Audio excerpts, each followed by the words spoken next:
Hello, welcome back, and today we're going to just jump right in. We're going to be covering the ideological stronghold of materialism. Now, with materialism as a whole, there's different notions of what people mean by this. Sometimes people talk about materialism as a philosophy which believes that matter gives birth to thought. While that would be fun to go down in some depth, that gets too far away from what I intend to take this episode. I'm going to link a Q&A from William Lane Craig's website, Reasonable Faith, and for those who would like to read more on that, go right ahead. But today, I want to go over materialism as the predominant mindset of many in the West. What most of us think of when we hear materialism. Some may describe it as the love of money, the love of stuff, hedonism, or greed. And all of those things are true. But there's a spiritual aspect to materialism that is often overlooked, which makes it such a powerful, strong ideology. A few weeks ago, we talked about the unexamined life, and many would say that a person is materialist because they place so little importance on what they believe. However, there is a moral component to materialism that must assert a higher value above the spiritual.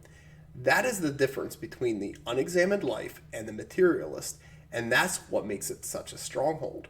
Materialism is rooted in the world that we see and the world that we perceive. This makes materialism unique among all the ideological strongholds we're going to be talking about because the other ones believe in a false consciousness, and we're going to get more into that next week. But for now, this is an important component to understand about the materialist worldview. It's grounded in reality, and that makes it attractive. Yet its perception of reality only accounts for what it directly perceives, making no room for the spiritual. Because of the lack of connection with God, the priorities of the materialist are different from that of the Christian. We use stewardship to care for what God has given us. We're going to do a series on stewardship real soon, and I'm really excited for that. But in short, stewardship is the proper supervision and care for that which has been given to us. That doesn't just mean our money, but that means our time, our relationships, soul, mind, and body. We recognize a responsibility for that, and what He has given to us truly belongs to Him, and we're supposed to act in accordance with that. To believe in materialism is to invert proper stewardship. They take ownership away from God and assign it towards themselves. Instead of careful consideration and thankfulness, hedonism takes root and is replaced as the highest value of praise. Without God as the highest value, several things happen. First, there's a commoditization of that which is sacred. Simultaneously, along the lines of a removal of the sacred, there must be something replaced instead. We refer to this as the God-shaped hole. To give an example of this, there are boundaries in Christianity to what is and is not permissible between a marriage. Sex is only supposed to be within the bounds of marriage. Let marriage be held in honor among all, and let the marriage bed be undefiled, for God will judge the sexually immoral and adulterous. We live in a society now that has removed the sacred and moral from the marriage and has replaced it with the commoditization of the body. There's a high elevation of the act of sex rather than the proper meaning and place of it.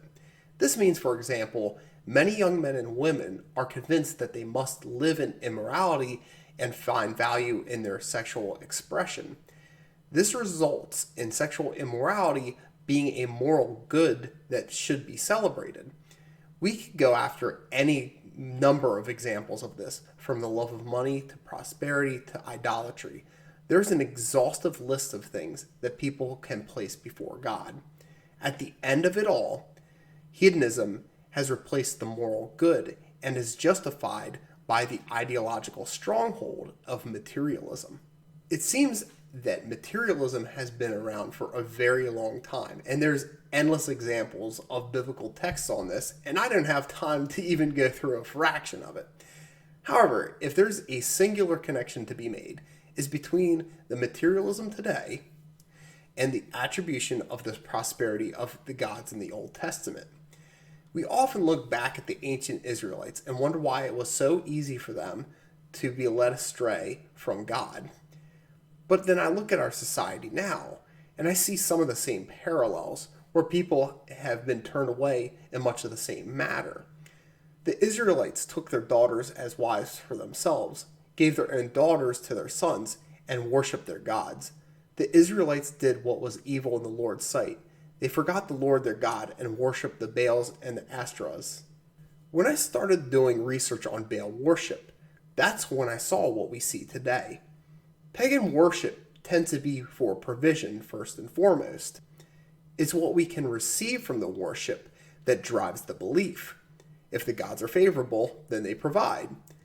But all of these gods are work-based, and if they are not appeased, they show no mercy. At the end of the day, it's idolatry, an impersonal worship of gods that cannot answer or be answered to other than what we sacrifice in vain to them. Even in 1 Kings, we find the story of Elijah confronting the worshippers of Baal, for whom they were trying to prove which God was the true God. Then Elijah said to the prophets of Baal, "Since you are so numerous, choose for yourselves one bull and prepare it first. Then call on the name of your God, but don't light it on fire." So they took the bull that he gave them, prepared it, and called on the name of Baal from morning until noon, saying, "Baal, answer us." But there was no sound. No one answered. Then they danced around the altar they had made. At noon Elijah mocked them. He said, "Shout loudly, for he's a god. Maybe he's thinking it over. Maybe he had wandered away. Or maybe he's on the road. Perhaps he's sleeping and will wake up." They shouted loudly and cut themselves with knives and spears according to their custom until blood gushed over them. All afternoon they kept on raving until the offering of the evening sacrifice. But there was no sound. No one answered. No one paid attention. Baal was also the god of weather and fertility. At their temples, they would have had acts of sacred prostitution. Now, this might seem really on the nose to the modern day notions of sexual liberation. Now, in a way, it is the same exact result, a moral reason to do that which is immoral. During that time, fertility was of chief importance, as population and crop growth were necessary for survival. The reliance on provision was the reason for the immoral act, but the reasoning behind the temple practice was in order to prosper in life. No doubt this was enticing to the Israelites back in the day, and this was a huge reason as to why many of them left God to go for these other competing gods. They were able to ask for their provision and get to commit acts of adultery as a moral good. Under modern day materialism, we don't have the same problems, but we have the same solutions. The reason why I brought this up as the example from earlier is that we see the same exact parallel, a commoditization of the body. Throughout the progression in history, Baal has become more and more obscure. However, the ideological stronghold still remains. With that being said, what does it look like when materialism tries to enter into the church? And undoubtedly, it's the prosperity gospel. Now, I'm going to table that discussion towards the end of this series because it would be a more fitting thing to do there, and I don't want to be redundant with it. However, I'm still going to give a preview of it, going over some of what we talked about earlier. So Ahab summoned all the Israelites and gathered the prophets at Mount Carmel. Then Elijah approached all the people and said, "How long will you waver between two opinions? If the Lord is God, follow him. But if Baal, follow him." But the people didn't answer him a word. This means that people will attempt to reconcile their ideology, their desires, and their God. But just as the people didn't answer back in shame, upon examination of the situation, they understood that it was always wrong for them to follow Baal. Just as they couldn't choose both paths, we can't either. For where your treasure is, there your heart will also be. The eye is the lamp of the body. If your eye is healthy, your whole body will be full of light. But if your eye is bad, your whole body will be full of darkness. So if the light within you is darkness, how deep is that darkness? No one can serve two masters, since either he will hate one and love the other, or he will be devoted to one and despise the other. You cannot serve both God and money. As always, I don't think I'm going to convince someone to turn away from a stronghold in one day. However, my hope is that people turn towards the way, the truth, and the life in Jesus. Now, I want to end on the story with Elijah here that we began earlier, because without a shadow of a doubt, he had proven that Baal is an inferior and ineffective God, just as materialism is an inferior and ineffective ideology. But where do we go from there? Then Elijah said to all the people, "Come near me." So all the people approached him. Then he repaired the Lord's altar that he torn down. Elijah took 12 stones, according to the number of the tribes of the sons of Jacob, to whom the word of the Lord had come, saying, "Israel will be your name." Then he built an altar with the stones in the name of the Lord. Then he made a trench around the altar large enough to hold about 4 gallons. Next he rearranged the wood, cut up the bull, and placed it on the wood. He said, "Fill 4 pots with water and pour it on the offering to be burned and on the wood."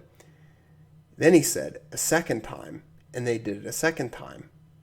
And then he said, "A third time," and they did it a third time. So the water ran all around the altar. He even filled the trench with water.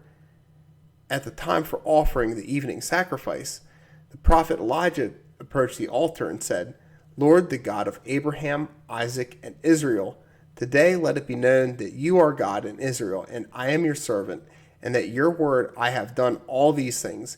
Answer me, Lord. Answer me so that these people will know that you, the Lord, are God, and that you have turned their hearts back." Then the Lord's fire fell and consumed the burnt offering, the wood, the stones, and the dust, and it licked up the water that was in the trench. When all the people saw it, they fell face down and said, "The Lord, He is God. The Lord, He is God." It is in the Lord that we find victory. It is in the Lord in which we find our salvation. It is in the Lord in which we find provision. The world has lost its way. We must turn back and prioritize God and His Word. When we believe in that which fulfills us, it will fail, but God will not fail us. Even so, there are many who experience the failure of what the world provides and yet remain lost. And that's where we're going to pick it up next week with nihilism. And until then, God bless and stay salty.